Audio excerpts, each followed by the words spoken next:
बिन जीवन कोनी कम हरि बिन जीवन कोनी कम हरि बिन जीवन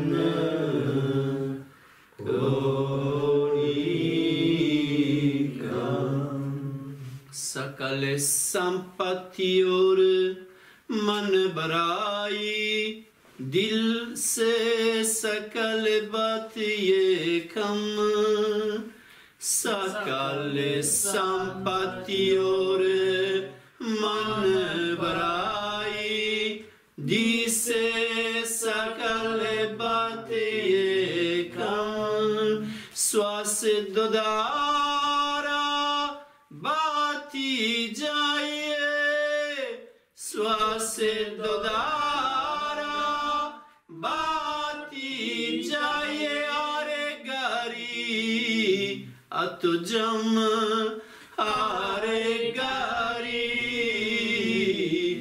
अतु जम आरी बिन जीवन कोनी का हरि बिन जीवन कोनी का नाम न जपियो सदा मद माता को बेतियो अपना निज दाम नाम न जपियो सदा मद माता को बेतियो अपना निज दाम सकल मता में केवल हरिनाम सकल माता में केवल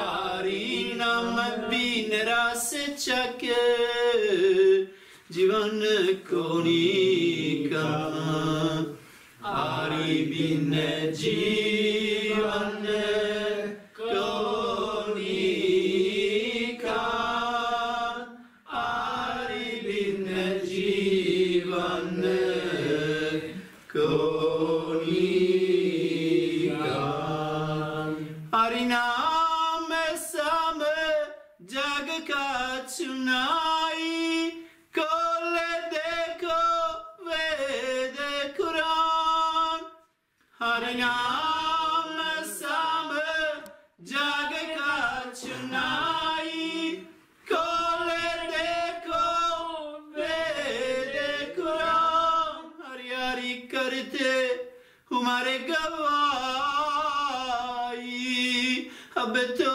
कर ले आप न जानो अब तो कर ले अपना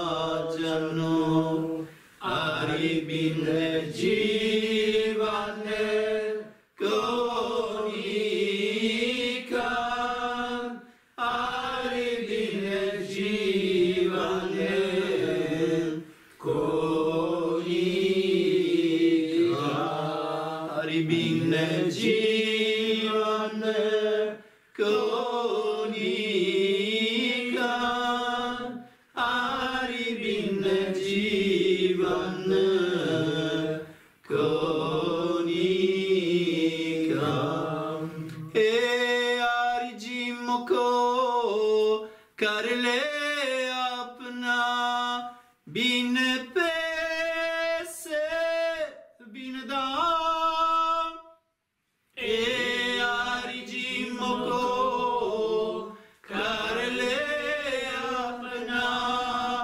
बिन पैसे बिन दाम हर जी दास की सुन लो पुकारा तक आए प्रभु तेरी चम तक आए प्रभु तेरी चम jivan konika, Hari bin jivan konika, Hari bin jivan konika, Hari bin jivan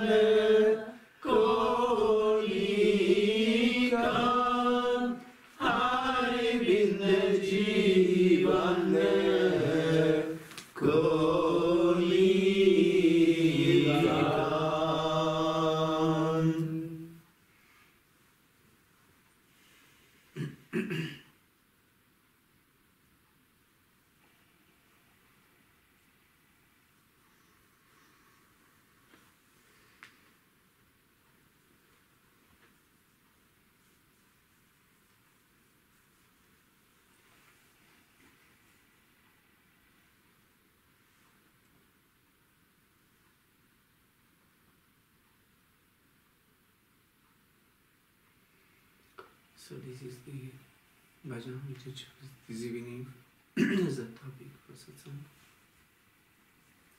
It's a bhajan by Master Sirio Ji. It's a very beautiful bhajan. I don't know if it sounds to you, but to me when I first discovered it, which was just on a tape many years ago. It's so beautiful and so melodious, and that's why I learned it by heart, because I was so fascinated by it that I kept singing again and again. So that's how you learn something by heart.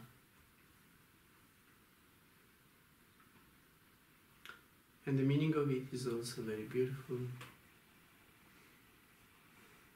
And as in all the bhajans of the masters, the topic is always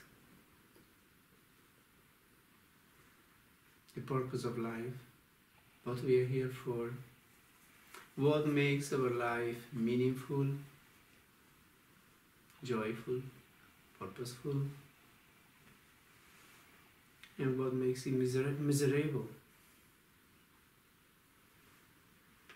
So also in this bhajan, the topic is this: what's the use of life without God? That's how Master Sirio Ji begins.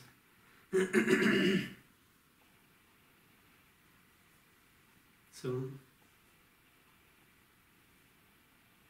people are so much craving for so many things, and they go from illusion to delusion.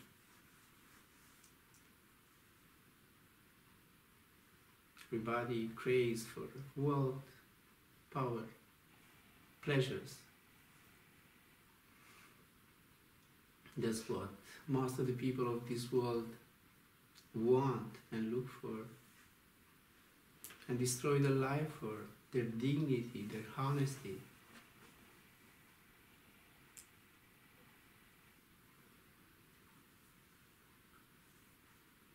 It seems that we poor human beings, we have no control over ourselves. Otherwise, how can somebody who has already so much keep wanting so much for more and more? And because of this, spoils his own life, his own dignity as a human being, his honesty, his earth, because it happens to everybody.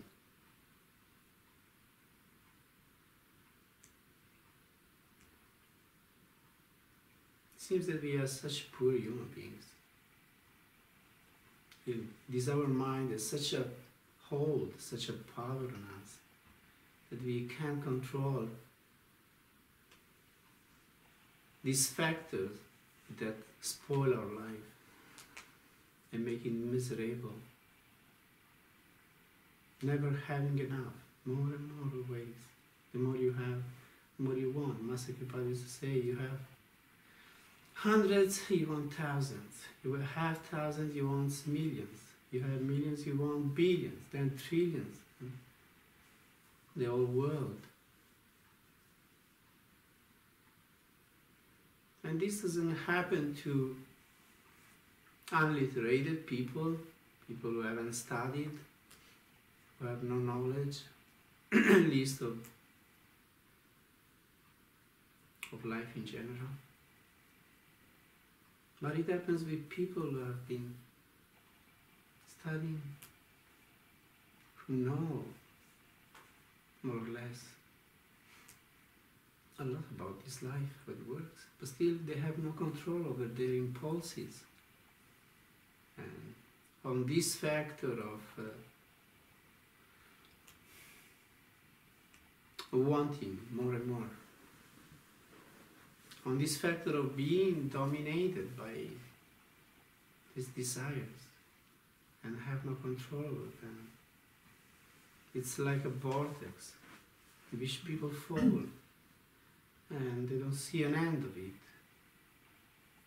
And then when they find out that their dignity has been spoiled because of being caught up in this vortex, eventually they kill themselves, many. It happens to many. Because maybe they realize, oh my God, what have I done in my life?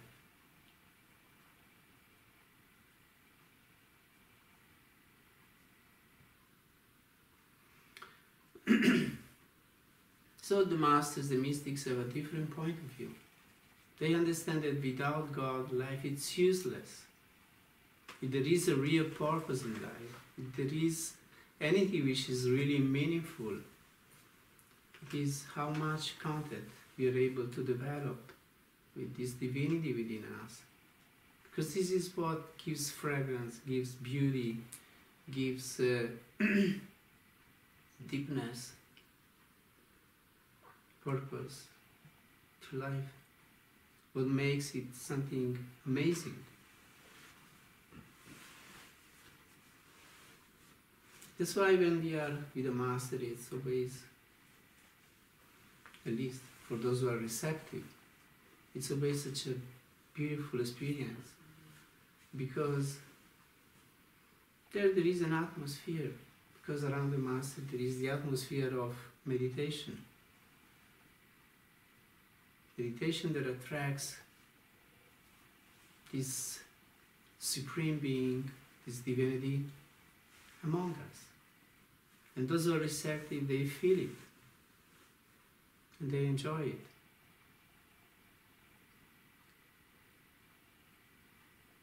That's why I found always such a pleasure in being with my masters, because in their company I always felt this upliftment. My consciousness rose so much above the common level, and I could perceive things which I could not perceive far from them. So that's why I kept going again and again for the retreats, meditating with Ribolla, whatever he was, because I got so much benefit from that, and it made it so much easier. By myself, I had to make much more effort and get less results. But as soon as I came close to my Guru, I always felt such an upliftment, such a help, such a grace.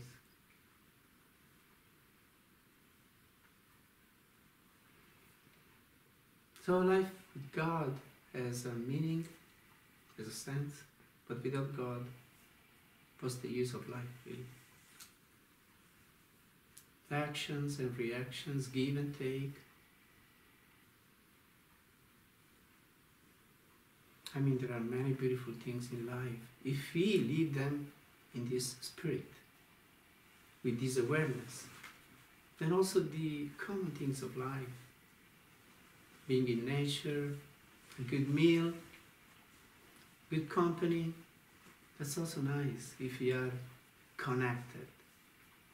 But if you are disconnected, then everything is clashing with each other.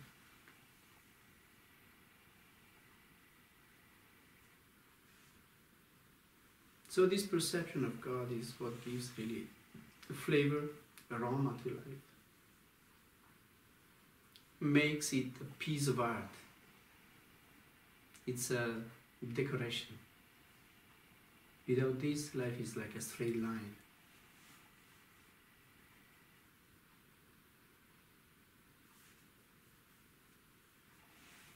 Then he says, with all you have, you keep wishing for more. How will you recognize the truth? Name and fame are perishable.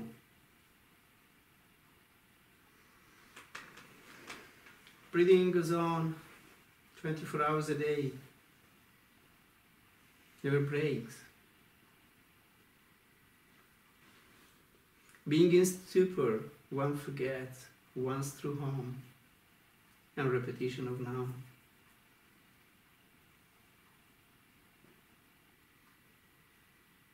So we live, we keep breathing in and out, inhale, exhale.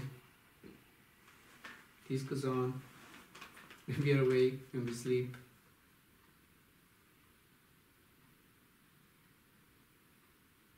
And we are just living in a forgetful state most of the time. It means we don't have this constant awareness of this divinity within us. So the time goes by uselessly.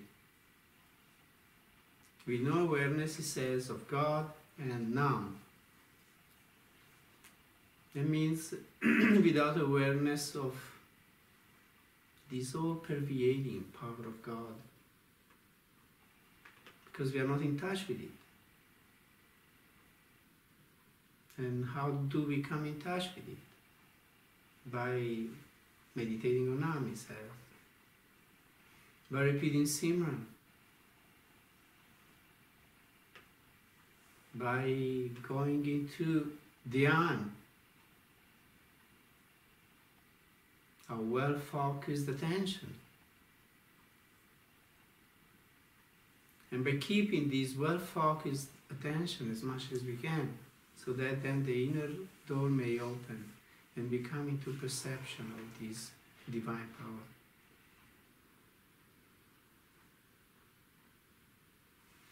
Now, also coming in touch with this divine power is not an easy business, because we have to develop also the capacity of holding this divine power, because it's very powerful. So when we begin on the spiritual path, or when we begin having first experiences of coming in touch with this divine power, it's not always easy. Because it's like exposing oneself without skin to the sun. So we need to build up a cortex, I would say, strong skin, which is capable of holding the power of the radiation of this Nam power.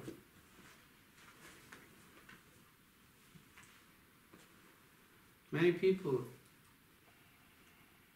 begin meditating, hoping to have experiences, but then when they begin having some kind of experience, begin feeling the withdrawal from the body, or seeing strong light, and they get scared. Because this is something that we have to get used also to.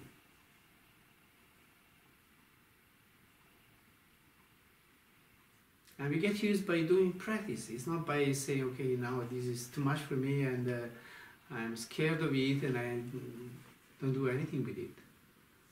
No, we get used to things by doing them, by and by.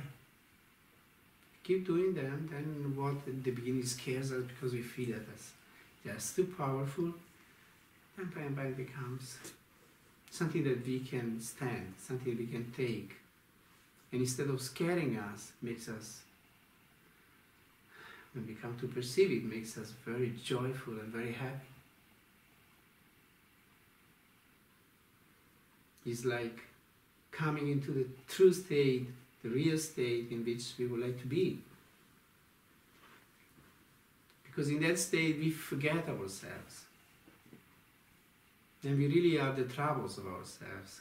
This continuous awareness of our mind, of our ego, of ourselves as we know ourselves, is so troublesome at some point. We get fed up with ourselves. So we would like to step out of this, our personality, which is so boring eventually. When we deal with others, we always want to show that we are okay, we are the fine ones, we are the smart ones.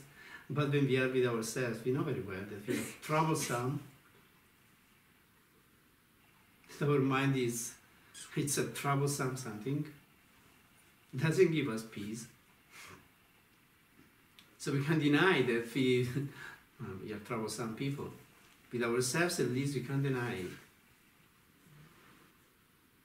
So getting rid of this vicious circle in which we are all stuck with ourselves is such a freedom, such a sense of freedom. So that's what spiritual practice is meant for. Take us into a state in which we forget about ourselves. The mind stops thinking, remembering, imagining, planning all the time. And eventually, silence. Silence. It's very blissful silence, which is not the outer silence. The outer silence helps us to find the inner silence. But the inner silence, you can find it even in a very crowded place.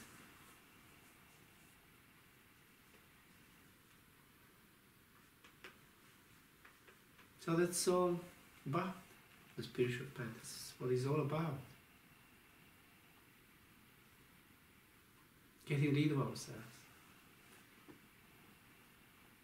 Experiencing moments in which we are no more, in which this sense of duality, subject, object, me, you, melts away, disappears. It's such a blissful experience, such a peaceful one. And there we know that we are at the true place, the true state. There we know that this is what we are looking for all of our life.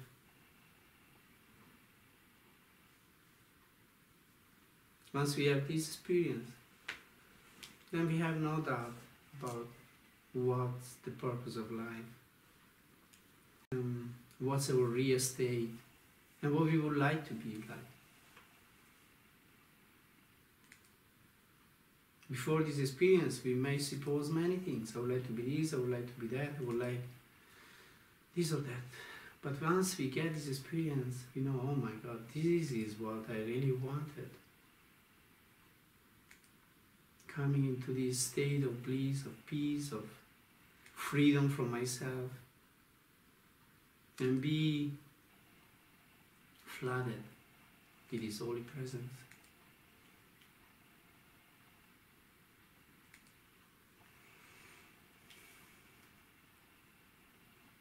In all religion, God's name is paramount, and without its taste, life is a shame.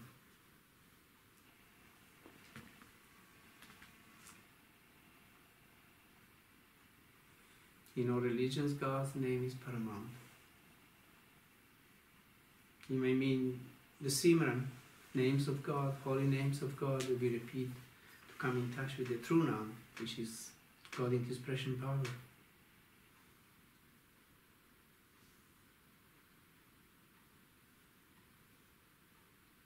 So without this, it says life is a shame. Not only has no purpose, but it's even a shame. Why do we live without this?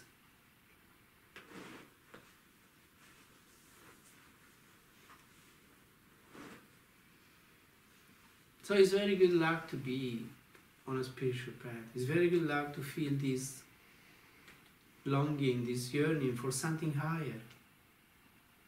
Because then we make our life full of dignity, full of purpose.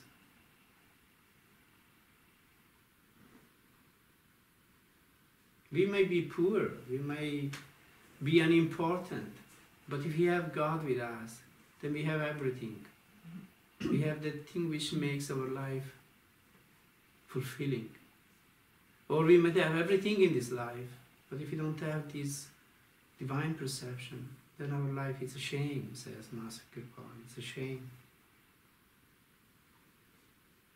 It's a shame for ourselves and it's a shame for others. But mainly for ourselves.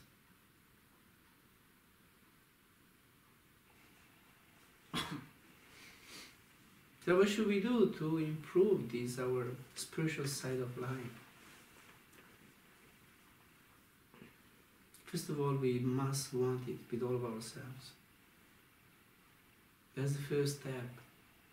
Having a desire for it, wanting it, praying for it. We might not feel it, we might not have it. So what do? You begin asking. You have no something, you're missing something, you ask for that something. If you don't ask, nobody gives it to you. If you ask, maybe it won't be given to you right away, but eventually the universe is going to meet your request. Because there's the law of life. Ask and it shall be given unto you. Knock and it will be open unto you. If you never ask, how can you get anything? There are rare occasions in which some people, because they have a past, because they've been doing this work so much in their previous lives, that they get it spontaneously, right away. Maybe without too much troubles. But there is always a time of turmoil in which you begin asking for it, praying for it, wanting. Maybe you don't know exactly what, but something begins working inside of you. You're not at peace anymore with this ordinary life. And you want something else, you don't know exactly what. So that's a spiritual quest begins.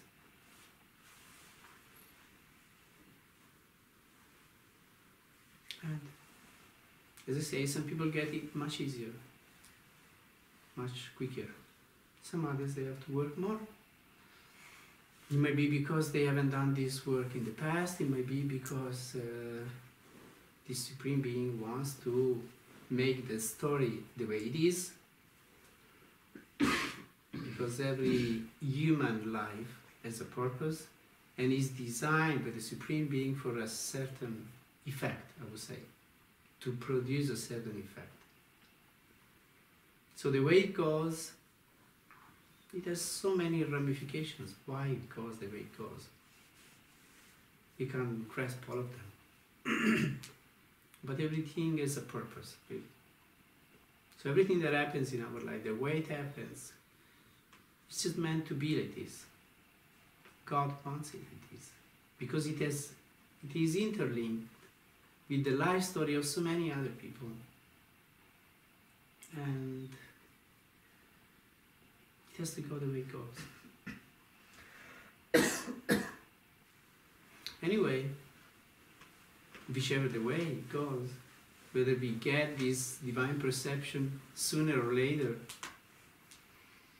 if you begin asking for it, if you begin praying for it, you begin yearning for it, sooner or later it comes. And once we have this experience, then we know that, my God, this is what I was really looking for. I didn't exactly know what I wanted or how the way it would be. But once you have it, then you know that that's the real state, that's the real condition, and that's why I've come into this world. This is what I experienced the very first time when I had a spiritual awakening. This absolute certainty that this was what I was looking for, and this was the purpose of my life, and this is what I was meant to achieve in this life.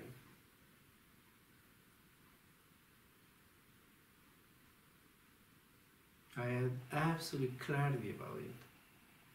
No doubt whatsoever. It was like seeing life for the very first time with a magnifying lens and see all these aspects which I never even dreamed of. And what is important in life and what's unimportant. And I realized that the way I was living up to that point, it was totally unimportant. The things I was doing, they were totally unimportant. The very important thing was this divine perception, this perspective of life, which made it very intense, very real, very true, and very blissful also.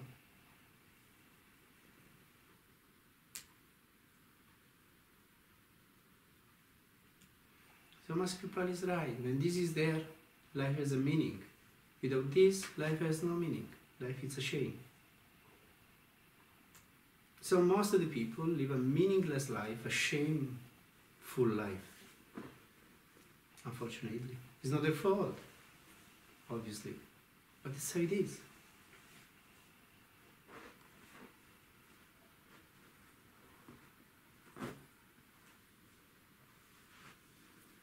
We are carried away by situations in life. We have no discrimination, discernment, wisdom. Most of the people don't have any.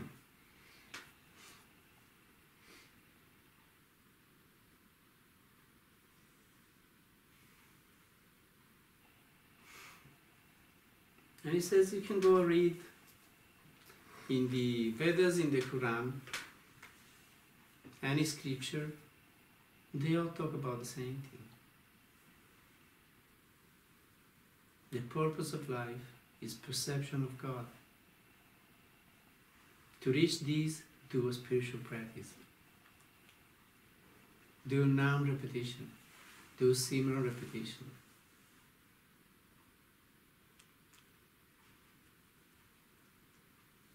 Do your meditation. Come to a focus. Experience the divine.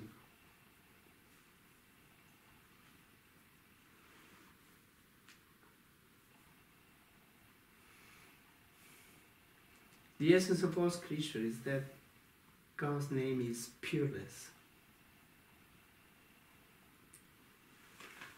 Life has been frittered away in a lip repetition, but now heartily catch hold of now and be fearless.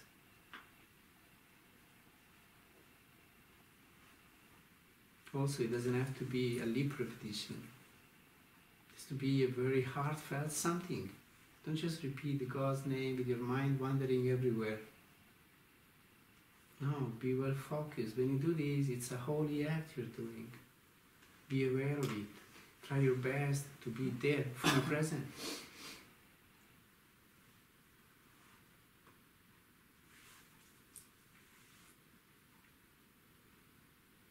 This is the difference between a religious person and a spiritual person. A religious person keeps repeating prayers without really understanding what he's repeating of. With no perception of this divine power. Then it's a custom, habit. You do it out of habit. Maybe boring. We shouldn't do our spiritual practice like this as Master. Don't just do a lip repetition with your mind being elsewhere. Be fully there. Be fully conscious. Concentrate yourself. It's a holy act. Do it with all of your heart.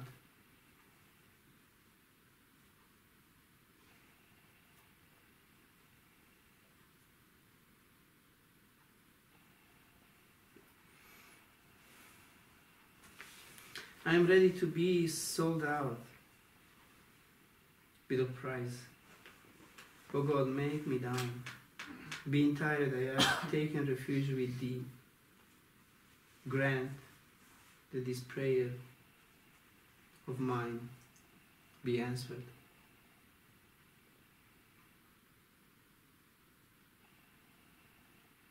Without Thee, I am worth nothing.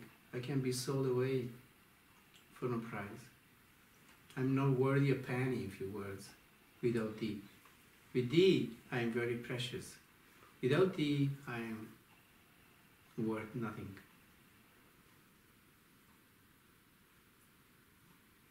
So God answered this prayer of mine. It's very sincere. It's very true. I really feel it. It's not a joke. I'm not playing here.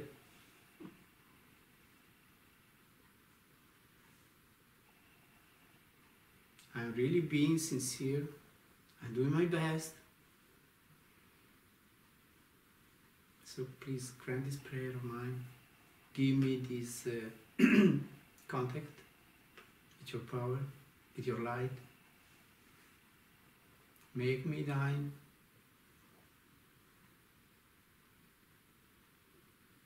Give me this divine perception.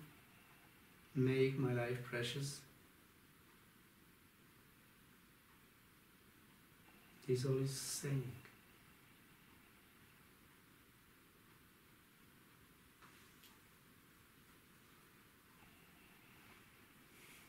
So,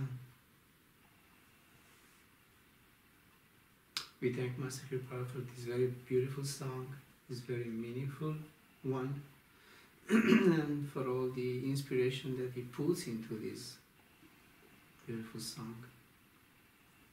And we try to make it our own. We try to acquire this attitude